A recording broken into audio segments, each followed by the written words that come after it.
एक था प्यारा सा गांव जहां सरसब्ज खेत और बहता दरिया था।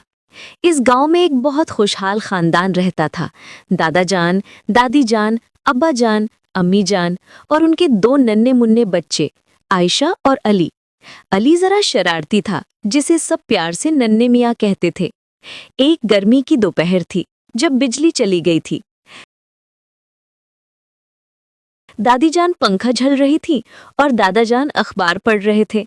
अब्बा जान अपने दोस्तों से मिलने गए थे और अम्मी जान किचन में मजेदार समोसे बना रही थी। आयशा अपनी गुड़िया के साथ खेल रही थी, लेकिन नन्हे मियाँ को कुछ शरारत सूझी। उसने चुपके से बावर्ची खाने में झांका। अम्मी जान आटा गूंद रही थी और उनके हाथ आटे से भरे हुए थे। नन्हे मियाँ ने देखा कि एक प्लेट में समोसों का ढेर पड़ा है, लेकिन उन्हें ढकना भूल गई हैं। बस फिर क्या था, नन्हे मियाँ ने एक समोसा उठाया और भागकर सहन में आ गया।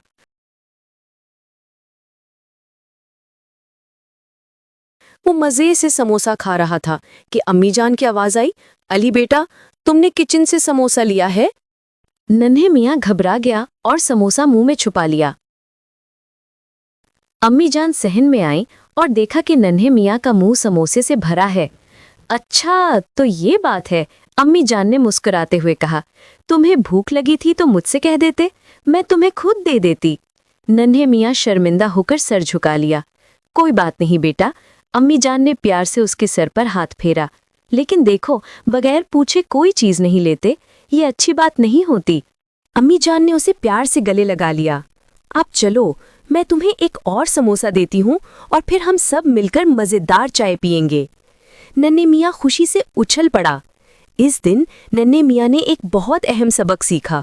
उसे ये भी पता चला कि अम्मी जान की हिकमत और प्यार से हर मसला हल हो जाता है। आए तो सब ने मिलकर समोसे और चाय का लुत्फ उठाया और नन्हे मियाँ ने अपनी शरारत का किस्सा सुनाकर सबको हंसा दिया।